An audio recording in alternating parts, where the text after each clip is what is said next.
극심한 변동성을 보이는 시장, 다가올 한 주에도 각종 이벤트들이 예정돼 있어 변화를 예측하기 힘든데요. 김대호 글로벌 이코노믹 연구소장, 박원갑 KB국민은행 부동산 수석 전문위원과 함께 경제 상황 짚어봅니다. 안녕하십니까? 반갑습니다. 자, 먼저 증시부터 살펴보죠. 요즘 변동세가 너무 극심합니다. 8,000에서 7,600까지 밀렸다가 또 하루 만에 8,000선을 회복하기도 했는데 다가올 한 주 어떻게 전망해 볼까요? 예, 요즘 우리나라 증시를 가르쳐서 롤라코스피다. 롤라코스타에다가 코스피를 합쳐서 그런 얘기도 하는데요. 사실 그런 얘기를 롤라코스터가 들으면 좀 자존심을 많이 상해할 겁니다. 왜냐하면 롤라코스터라는 것은 올라가면 내려가고 내려가면 올라가고 일정 궤도만 달립니다. 좀 아슬아슬하긴 하지만 그러나 안전도가 다 장착이 돼 있어요. 그런데 요즘 우리나라 증시 코스피, 특히 코스피 움직이는 거 보면 오를 때는 하늘로 치솟았다가 떨어질 때는 땅속으로 꺼져서 어디 갔는지도 모를 정도로 엄청나게 변동성이 심하거든요. 그래서 이것은 고삐 풀린 롤러코스터다. 그래서 사이드카만 지금 뭐 신기록, 연일 신기록을 매일 경신을 하고 있습니다. 지난주에도 하루에도 20%씩 오르내리는 엄청난 등락을 보였는데요. 이번 주 새로 지금 다가오는 이번 주에도 만만치가 않습니다. 여러 가지 변수들이 많거든요. 호재도 있고 악재가 한꺼번에 겹치면서 굉장히 역동적인 한 주가 될 것으로 보여집니다. 예, 말씀하신 변수 중 하나가 이제 삼성전자의 올해 2분기 잠정 실적 발표인데 얼마나 예상하십니까? 예, 현재 7월 7일 8시 40분경에 삼성전자 2분기 실적이 나오는데요. 이익과 매출 이 두 개만 발표합니다. 뭐 이 두 개가 사실상 전부 다 해도 과언이 아니죠. 현재 매출은 170조에서 180조 시장 컨센서스가 그렇게 잡혀 있습니다. 요게 전년 동기 대비로 보면 약 137% 늘어난 거고요. 바로 지난 분기 1분기에 비하면 30% 늘어난 겁니다. 자, 매출은 이 정도 뭐 우리가 익히 보아왔던 건데 그 영업 이익은 정말 까무라칠 정도로 엄청난 숫자입니다. 자, 우선 약 80조에서 85조 정도의 영업이익이 예상이 되는데 지난해 동기 대비, 지난해 2분기 대비 얼마냐? 1,700%가 오르는 거예요. 예. 왜냐하면 지난 2분기에 우리나라 반도체 거의 이익이 없었거든요. 그러니까 거의 무한대까지 치고 올라가는 것이다. 다만 1분기에 비하면 47% 정도 오르는 겁니다. 자, 이게 현재 여전히 반도체 경기는 살아있다를 보여주는 좋은 지표가 될 것입니다. 예. 그래서 반도체의 일부 거품이다라는 우려가 있지만 삼성전자 실적을 보면 이 거품이 무슨 소리야? 여전히 뜨겁군 이렇게 볼 수도 있습니다. 그런데 문제는 지금 예측 가이던스입니다. 급격히 이제 가격이 현재 올라가고 있었는데 이 가격 상승세가 최근에 많이 둔화됐어요. 그렇다면 3분기, 4분기에 과연 어떻게 될 것이냐는 예측 가이던스에 따라서 예측 가이던스가 생각보다 못하면 좀 출렁할 수도 있습니다. 또 하나 변수는 지금 삼성전자 1인당 6억 원씩의 성과급을 주기로 했는데 그 성과급 아직 나가지도 않고 또 당분간은 뭐 자사주로 형태로 나가니까 그것이 시중 유동성에는 당장에는 영향이 없지만은 회계 처리할 때는 그것을 충당금으로 쌓아야 돼요. 그것이 이제 그 성과금 충당금을 쌓게 되면 그만큼 영업이익에서 감소하거든요. 예. 그게 하나 있고 또 하나 SK 하이닉스하고 다른 삼성전자의 고민이 하나 있습니다. 삼성전자 반도체는 가격이 올라서 잘 팔렸어요. 그런데 반도체가 오르는 바람에 타격을 받는 1차적으로 타격을 받는 것도 삼성전자입니다. 왜냐하면 삼성전자의 뭐 갤럭시라든지 또는 가전제품을 파는데 그게 메모리 반도체 가격이 올라가는 바람에 지금 비용이 급증을 하고 있거든요. 예. 바로 그래서 반도체는 잘 될 것으로 보이지만 반도체 아닌 분야 이른바 DX라고 그러죠. 이 부분이 과연 얼마나 됐을까? 이런 몇 가지 관전 포인트가 있고요. 예. 거기에 따라서 주가가 오를 수도 있고 내릴 수도 있는 그야말로 격동의 한 주가 될 것으로 보여집니다. 예. 그 메모리 반도체 가격이 고공행진을 이어가면서 삼성전자뿐 아니라 애플도 지금 제품 가격 인상을 예고한 상태죠. 예, 이미 가격 인상을 발표했죠. 예. 자, 왜냐하면 지금 반도체, 특히 메모리 반도체 가격이 어느 정도 올랐느냐 품목에 따라 다릅니다만은 100배 오른 대목도 많습니다. 그러다 보니까 그 반도체 그대로 쓸 수밖에 없는 가전제품에서는 원가 부담이 상당한 거죠. 그런데 반도체는 가격이 올라도 공장들 B2B 거래하는 반도체를 가져가야 데이터 센터도 만들고 제품을 만드니까 그게 가격의 수요 탄력성이 굉장히 낮아요. 그러니까 가격이 올라도 사갈 수밖에 없다 이런 얘기입니다. 그런데 최종 제품, TV나 냉장고 또는 뭐 갤럭시 같은 휴대폰 같은 경우에는 이달에 안 사고 다음 달에 사도 되잖아요. 1년 후에 사도 되고. 그러니까 애플이 지금 가격을 올린다고 그러니까 애플의 판매가 급격히 줄어들고 있는. 그래서 반도체 쪽은 엄청난 슈퍼 사이클을 이루고 있지만 예. 그 비싸진 반도체 때문에 가전제품 쪽이나 최종 소비재 만드는 업체들은 지금 고민이 상당히 깊어지고 있는 그런 상황입니다. 예. 그런데 이제 흥미로운 게 이 메모리 가격 인상, 그로 인한 반도체 호황이 전자제품 가격뿐만이 아니라 부동산까지 지금 끌어올렸다 이런 분석이 있더라고요. 실제로 지금 화성 동탄 지역의 경우 아파트 값이 1.46% 급등했는데 원인 어떻게 보세요? 지금 말씀하신 1.46%는 주간입니다. 아. 올 들어서 누적은 한 13% 정도 예. 올랐다 이렇게 보시면 되고요. 김 박사님 말씀하신 것처럼 아직 반도체 성과급은 풀리질 않았어요. 근데 왜 올랐느냐?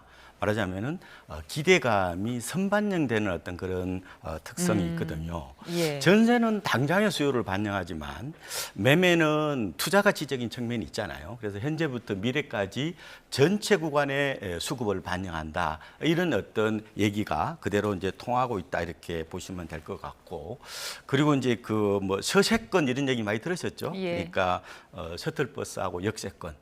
아무래도 거기가 이제 동탄역 주변이 교통에 이제 허브다 보니까 그런 얘기들이 나오고 있는 것 같고요. 그리고 이제 결국은 이제 구매력이 이 집값을 결정하는 거죠. 예. 뭐 그게 반도체 성과급이든 아니면 이제 월급이든 아무래도 거기가 이제 어떻게 보면 우리나라 수도권 남부 지역이라는 게 거대한 어떻게 보면은 부가가치 생산 벨트라고도 볼 수 있잖아요. 뭐 그런 게 반영이 되고 있는 것 같고, 다만 제 생각에는 좀 이런 여러 가지 긍정적인 요인을 약간 내러티브 서사라고 얘기하거든요. 예. 이게 어떻게 보면은 실제 가치보다 좀 미리 달려간 어떤 그런 측면도 있는 것 같습니다.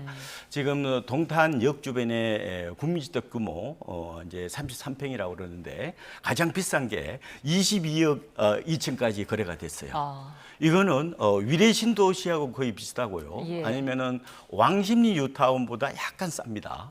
그리고 이제 광교 신도시 있잖아요. 뭐 판교 동생 광교라고 그러는데 이곳보다 훨씬 비싸요. 그러니까 제 생각에는 약간은 이게 버블기가 좀 있다 이렇게도 분석을 해보고 있습니다. 지금 이제 동탄, 기흥, 구리 3중 규제 비규제 지역으로 매수세가 쏠리는 상황이잖아요. 이러면서 이제 또 풍선 효과가 나타나지 않을까 하는 우려도 잇따르고 있거든요. 생각보다 풍선 효과는 크지는 않을 거예요. 왜냐하면은 주로 이제 집을 사는 수요층이 30대거든요. 특히 고소득 맞벌이 부부인데 이 수요를 이제 미국이나 일본에서는 슈퍼파워라고 그러거든요. 혹은 파워 커플이라고 하는데 기본적으로 이제 직장에서 가까워야 돼요. 그렇죠. 그래서 지금 30대 맞벌이 부부가 작년 말 기준으로 63.3%나 됩니다. 근데 지금 핵심 지역들은 사실상 대부분 규제로 묶였죠. 예. 그리고 지금 뭐 나머지 지역 풍선 효과로 이제 거론되는 곳들이 일부 있긴 합니다. 뭐 남양주라든지 일부 얘기가 있긴 한데 그곳들이 업무적에서 좀 멀잖아요. 그래 그런 측면을 좀 볼 필요가 있는 것 같고 우리가 이제 오랫동안 풍선 효과라는 이미지가 워낙 강해서 그런 건데 올 들어서 실제로 아파트 값을 오르는 걸 보면요 오히려 규제 지역이 더 많이 올랐습니다. 가령 올 들어서 이제 국민은행 기준으로 보면은 상반기 동안에 아파트 값이 가장 많이 오른 곳이 광명입니다. 광명. 예. 이미 3종 규제로 묶여 있죠. 13%. 용인 수지구도 묶여 있거든요. 12%. 지금 이제 요번에 이제 그 규제 지역으로 지정된 구리 같은 경우는 그러면 그동안에 풍선효과 있어야 될 거 아니에요. 예. 실제로 8.7%밖에 오르지 않았고요. 기흥구도 한 4.6% 정도 올랐다는 겁니다. 평택이나 안성이나 오산은 오히려 아파트 값이 빠졌어요. 그래서 지금 MZ 세대들, 특히 30대들이 어떻게 보면은 직주 근접이 어떻게 보면 선택이 아니라 생존의 필수라는 어떤 그런 측면을 감안해 보면은 요번에 아마 이 규제의 효과가 이게 광범위하게 나타나기보다는 굉장히 부분적으로 나타날 가능성이 있고, 그리고 그 나머지 지역은 제 생각에 약간 반사이익이나 풍선 효과보다는 약간 온기가 도는 정도로 보시는 게 맞지 않을까 이렇게 분석을 해보고 있습니다. 예. 자, 이렇게 아파트 가격이 크게 오르다 보니까 아파트 전월세 거래량이 눈에 띄게 감소했습니다. 그러면서 빌라 전월세가 또 몰리고 있다고요? 이게 이제 비아파트 쪽으로 임대 수요가 이동을 하는 건데요. 예. 이제 아파트 전월세 거래량은 줄고 오히려 비아파트 쪽이 늘어났다는 거예요. 예. 그동안에 깡통 전세라든지 빌라 전세 사기 여파로 다들 지금 그 아파트로 달려갔잖아요. 그런데 왜 이런 현상이 나타났느냐? 일단은 아파트가 너무 비싸니까 싼 곳으로 이동하려는 일종의 이제 주거 하향 이동이 나타나고 있는 거고요. 그런데 이제 오죽하면 그쪽으로 가겠어요, 그죠? 근데 이걸 그러면은 탈 아파트 전세 현상으로 볼 거냐? 이렇게 보기는 좀 어려운 것 같고요. 왜냐하면 떠밀려서 가는 거죠. 그래서 아마 빌라라든지 다세대 다가구 쪽에 아마 들어가더라도 전세보다는 반전세. 혹은 이제 반월세 쪽으로 좀 선택하지 않을까 이렇게 분석을 해보고 있습니다. 예. 자, 그런가 하면 애플이 수출 금지 대상이죠. 중국산 반도체를 구매하기 위해서 지금 로비를 펼치고 있다는 보도가 나오고 있습니다. 하지만은 이게 실제로 받아들여질 가능성은 좀 낮고, 대신에 삼성전자와 SK하이닉스의 레거시 메모리 가격 인상 흐름에 좀 제동을 걸 수 있다. 이런 분석이 나오던데 어떻게 전망하세요? 예, 이 지난주 뉴욕 증시에서 반도체 주가가 휘청한 게 폭탄이 여러 가지가 동시에 터졌습니다. 그 중에 하나가 이제 메타가 갑자기 클라우딩 사업을 하면서 반도체를 잘 안 사갈 것 같은 분위기를 풍긴 게 그게 첫 번째고요.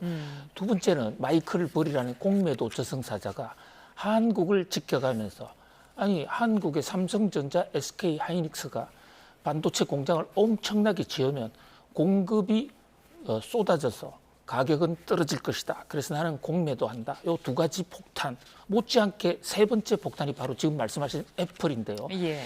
애플이 중국 회사들하고 아주 긴밀하게 접촉하고 있다는 보도가 나왔습니다. 중국에도 반도체 회사가 상당히 많이 있습니다. 현재 우리나라하고 중국을 비교하면요, 우리나라가 19라면 중국은 10, 그러니까 19대 10 정도로 우리가 좀 강하지만 세계에서 중국이 국가별로 보면 한국 다음으로 가장 많이 만드는 나라이기도 해요. 그런데 왜 중국산을 그동안에 안 쓰느냐? 중국산은요, 우리나라 것보다 가격이 훨씬 쌉니다. 그렇다고 성능이 아주 떨어지는 것도 아니에요. 그래서 애플이 우리 중국산 반도체 쓰겠다. 그래서 중국하고 접촉하고 있다는 건데, 다만 안보 문제 때문에 트럼프 대통령이 행정명령으로 이거 쓰면 안 돼 하고 묶어놨거든요. 그래서 울며 겨자 먹기로 애플은 한국산을 쓰고 또 미국의 마이크론을 써왔는데 지금 가격이 너무 올라가니까 도저히 못 견디겠다. 그래서 중국산 쓰게 해달라고 로비도 하고 실제로 지금 중국 업체하고 접촉을 합니다. 자, 그런데 과연 트럼프 대통령이 어떤 선택을 할까?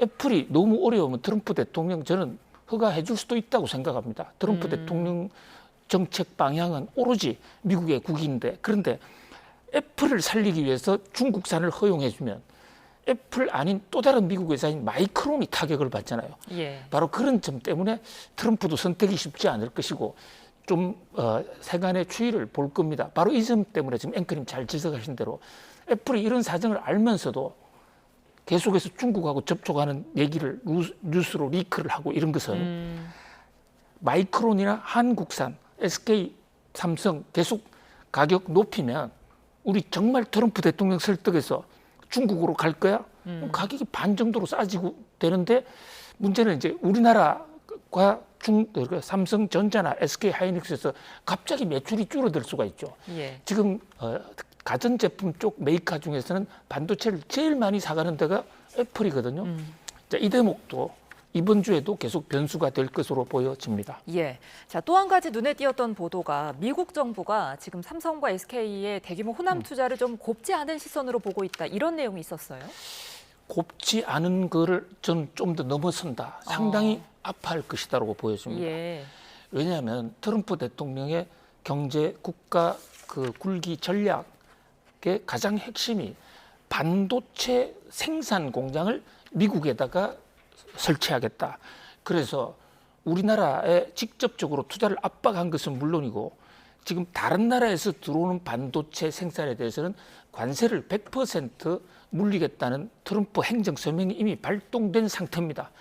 다만 한국에 대해서는 한국이 투자에 협조하고 또 미국과의 그 가치사슬, 밸류체인을 같이 한다는 조건으로 한국과 대만에 대해서는 지금 반도체 관세 100% 때리는 것을 지금 유예하고 있어요. 그런데 이번에 갑자기 한국의 SK와 삼성전자가 미국은 최근에 투자 전략이 안 나왔는데 한국 땅에다가 반도체를 엄청나게 짓겠다. 일단 반도체 팹 4개에 800조, 약 한 900조입니다. 900조를 짓겠다 이러니까 지금 미국 언론에서는 트럼프 뭐 하고 있냐? 그동안에 미국의 반도체 생산 공장을 늘린다며 했는데 안 들어왔지 않습니까? 지금 엔비디아나 퀄컴이나 많은 미국 회사들이 있지만 그 회사들은 제조회사가 아니거든요. 국가 안보상 대만과 한국에 있는 반도체 제조 공장을 미국으로 가져오겠다고 공약까지 했는데 이번에 삼성과 SK가 한국에 투자한다 그러니까 예. 그 한국 투자분은 반이라도 좀 미국에 내라. 안 되면 관세 폭탄 때릴 거야. 이런 얘기가 지금 미국에서는 나오고 있는데 과연 트럼프가 여기서 어떤 입장을 밝힐지 트럼프 대통령의 직접 스탠스는 이란 전쟁에다가 지금 미국의 그 독립기념일 행사 때문에 얽매여서 아직까지 공식 입장이 나오지는 않은 상태입니다. 예. 자, 그런가 하면 트럼프 대통령의 자산 포트폴리오에 지금 쿠팡 주식이 포함된 점이 논란입니다. 이 부분이 지금 이해 충돌 우려가 있는 거죠? 예, 지금 쿠팡을 둘러싸고 한국과 미국 간의 통상마찰 조짐까지 있거든요. 미국 의회가 쿠팡에 대해서 한국이 노골적으로 미국 기업을 때리고 있다라고 보고서 내놓은가 하면 또 백악관도 한국에 대해서 지금 아주 날선 공방을 하고 있는데 알고 보니 그 쿠팡의 상당수 주식을 지금 트럼프 일가가 갖고 있다는 겁니다.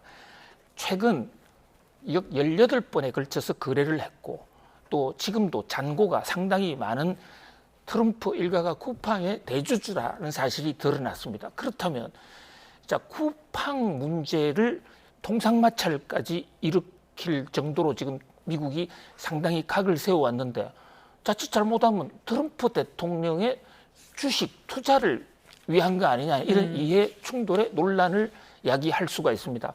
그런데 지금 뉴욕 타임즈 같은 데는 아주 노골적으로 트럼프가 대통령직을 이용해서 돈벌이를 하고 있다. 심지어 민주당에서도요. 이번에 만약 중간선거에서 민주당이 이기면 바로 트럼프의 자산 재테크를 문제 삼아서 탄핵까지 들어가겠다 이런 얘기가 나오고 있거든요. 예. 정작 트럼프는 아니 내가 직접 한 거 아니야. 내가 트럼프 가족 일가로 펀드를 만들어놨는데 그 펀드에서 한 거다. 이렇게 나오고 있지만 예. 그러나 이해 충돌의 의혹 그는 완전히 헤어나기가 어려울 것으로 봅니다. 다만 미국의 현재 법 체계가 그동안의 역대 대통령은 전부 다 재산을 공익 신탁을 하거나 백지 신탁을 해왔는데 그것이 의무가 아니었어요. 예. 그냥 대통령의 선의로 한 건데 트럼프 대통령은 나는 가족 회사에 넘겼다. 이러고 있기 때문에 저것이 실정법 위반이냐 아니냐는 문제는 좀 따져봐야 되겠습니다만은 그러나 도덕적인 면에서 대통령이 이럴 수가 이런 얘기가 지금 미국서 솔솔 나오고 있는 상황입니다. 알겠습니다. 계속해서 부동산 시장 좀 살펴보겠습니다. 이번 달에 이제 세제 개편안이 발표될 예정이라 관심이 집중되고 있는데요. 지금 경제협력개발기구 OECD가 가격 거래세 비중은 낮추고 보유세 비중은 높이라고 권고를 했어요. 이걸 정부가 어떻게 받아들일까요? 일부 세법 개정안에 반영할 가능성이 있다고 저는 보고 있고요. 일단은 이제 거래세는 약간 논란이 있지만 일반적으로 취득세라고 보면 될 것 같습니다. 근데 취득세를 과연 낮출 거냐? 현재 지금 집을 한 채 사면은 조정 대상 지역에서는 1에서 한 3%, 두 채부터 8%, 세 채는 12% 정도 되거든요. 예. 이게 좀 일부 조정 가능성이 있는데 저는 그렇게 가능성은 높게 보지는 않고요. 아마 보유세 쪽에 좀 더 어떻게 보면은 인상 가능성이 있다고 보는데 이게 저는 이번 세법 개정안의 어떤 보유세 카드가 약간 중강도 카드 정도로 봅니다. 그러니까 문재인 정부 때처럼 그런 고강도보다는 그보다 조금 한 수 낮은 정도의 보유세 인상 가능성이 있다고 보는데요. 지금 뭐 대체적인 얘기로는 이제 공정가격 공시가격 현실화율 그러니까 그거를 이제 현재 한 69%인데 그걸 좀 일부 좀 뭐 조정할 수 있다든지 아니면 종부세를 보통 매길 때 가세 표준이 공정시장가액 비율이라고 있습니다. 이게 이제 일종의 이제 할인하는 거예요. 예.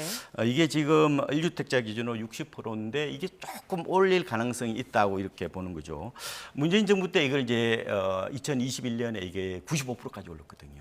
그런데 지금은 이제 이게 60%니까 일각에서는 이게 한 80% 정도 올릴 가능성이 있지 않느냐 이런 이제 관측들이 나오고 있는데 정부 입장에서는 일단은 이런 규정들이 이제 시행령이거든요. 예. 그래서 법을 바꿔야 되는 부담도 없기 때문에 제 생각에는 아마 이런 카드를 쓸 가능성은 좀 있지 않느냐 이렇게 예상을 해보고 있습니다. 예. 자, 그렇게 이제 세제 개편을 하게 된다면 매물 잠김 같은 부작용은 없을까요? 아니죠. 매물이 오히려 나오죠. 그런데 이제 일단은 이제 보유세 카드가 올라가면은 아무래도 주택 수를 줄이는 어떤 그런 경향들이 있겠죠. 예. 근데 지금 조정 대상 지역에서는 양도세가 중과니까 현실적으로 아마 시장에서 매각하기는 조금 어려울 거예요. 뭐 자식한테 뭐 정리하는 방법을 통해서 좀 부담을 낮출 가능성은 있다고 보고요. 그리고 지금 그거 외에 지금 가령 임대 사업자들 매물을 또 유도할 수도 있거든요. 예. 지금은 아파트 같은 경우에 8년 임대하면은 장기보유 특별공제가 50%예요. 언제 팔아도 혜택을 주는데 가령 2년 안에 팔지 않으면 혜택을 안 주겠습니다. 라고 하면은 매물이 나올 수도 있고요. 그리고 이제 비거주 고가 1주택자에 대한 장기보유 특별공제를 장기 거주 특별공제로 바꿀 가능성도 있거든요. 예. 그렇게 되면은 아무래도 고령자들 아니면 지방에서 상경 투자한 이런 분들 중심으로 이제 안 살면 불리해지니까 매물을 좀 내놓을 가능성이 있다고 이제 보는데요. 그래서 저는 올해 수도권 특히 이제 고가주택 시장의 흐름을 매물 3파동으로 봤거든요. 그러니까 지난 3, 4월에 이제 다주택자들이 이제 주택수를 줄이기 위해서 일종의 이제 핫세일 매물을 한번 내놨죠. 3, 4월에. 그리고 7월 세법 개정안 보고 또 내놓을 겁니다. 왜냐하면 이게 뭐 바로 시행하면은 매물 유도 효과가 없잖아요. 그래서 그걸 아마 제 생각에는 내년에 시행할 가능성이 좀 있다고 보는 거예요. 일부 제도들은. 그러면 연말에 한번 나오겠죠. 그래서 3, 4월, 7, 8월 그다음에 한 연말 정도 이 정도로 아마 매물이 좀 나올 가능성이 있지 않느냐 이렇게 저는 보고 있습니다. 예, 지금 대한민국에서 부동산만큼이나 지금 골칫덩인 게 환율입니다. 1,500원대 고환율이 뉴노멀로 자리 잡는 듯한 분위기인데 지금 내일부터 외환 시장이 24시간 거래하는 체제로 전환이 되거든요. 이 부분에 대해서 우려도 많은데 어떻게 보세요? 예, 우리나라 환율이 상당 기간 1,500원 이상 올라가서 계속 유지된 게요. 건국 이후로 이번이 세 번째입니다. 예. 1997년 IMF 외환 위기 때 한 번 있었고 2007년, 8년 글로벌 위기 때 한 번 올라갔는데 지금은 그때보다도 훨씬 더 장기간 계속해서 지금 1,500원 이상 환율을 유지하고 있습니다. 예. 다만 지금은 우리가 경상수지가 엄청난 흑자기 때문에 지금 환율이 높다고 해서 우리나라가 외환 위기 올 가능성 뭐 거의 없습니다. 뭐 그러나 물론 환율이 이렇게 높아지면 물가가 오르고 또 나름대로 부작용도 있기 때문에 좀 신경을 써야 되는 상황이긴 한데, 자, 내일부터 이제 우리나라 외환 시장에서 달러와 우리나라 돈, 이런 외환을 바꾸는 데 있어서 24시간 거래하는 완전 전일제 거래 시장이 생깁니다. 이게 우리나라 역사 이래 처음이거든요.